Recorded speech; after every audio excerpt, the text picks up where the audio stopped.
İrandakı etiraz aksiyalarına ABŞ prezidenti Donald Trampdan dəstək gəldi. Tehranda dekabrın 28-də başlayan aksiyalar digər şəhərlərə də yayılmaqdadır.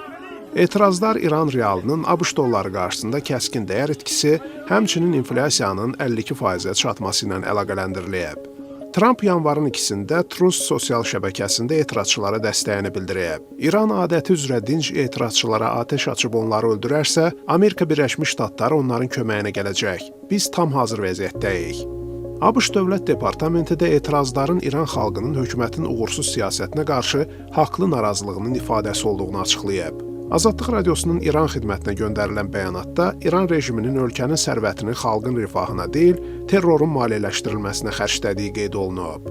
Biz rejimə qarşı maksimum təzyiq göstərməyə davam edəcəyik. İran hakimiyyəti ixtişaşlarda etirazçıları günahlandırıb. İran prezidenti Məsud Pezeşkan isə İranlıların qanuni tələblərini tanıdığını bildirərək iqtisadi problemlərin həllinə çağırış eləyib. O, xalqın dolanışıq problemlərinin həll olunmamasının ağır nəticələrə gətirə biləcəyini söyləyib. Buna baxmayaraq təhlükəsizlik qüvvələri etirazçılara qarşı sərt və qəti mövqe tutacaqlarını açıqlayıblar. Beynəlxalq İnsan Haqları Təşkilatları toqquşmalar zamanı azı 7 nəfərin həlak olduğunu, onlarla insanın yaralandığını deyir. Bildirilir ki, paytaxt Tehran və digər bölgələrdə azı 30 nəfər saxlanıb. Yanvarın 1-də bazarlar bağlanıb, tacirlər də yüksək inflyasiya və valyutanın dəyərdən düşməsinə etiraz olaraq küçələrə çıxıb.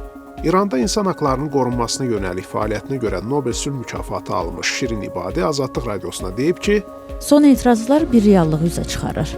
Bir çox İranlı qərar verib ki, nə qədər ki sevdikləri ölkə məhv olmayıb, indiki hakimiyyət nəyin bahasına olursa olsun mümkün qədər tez getməlidir.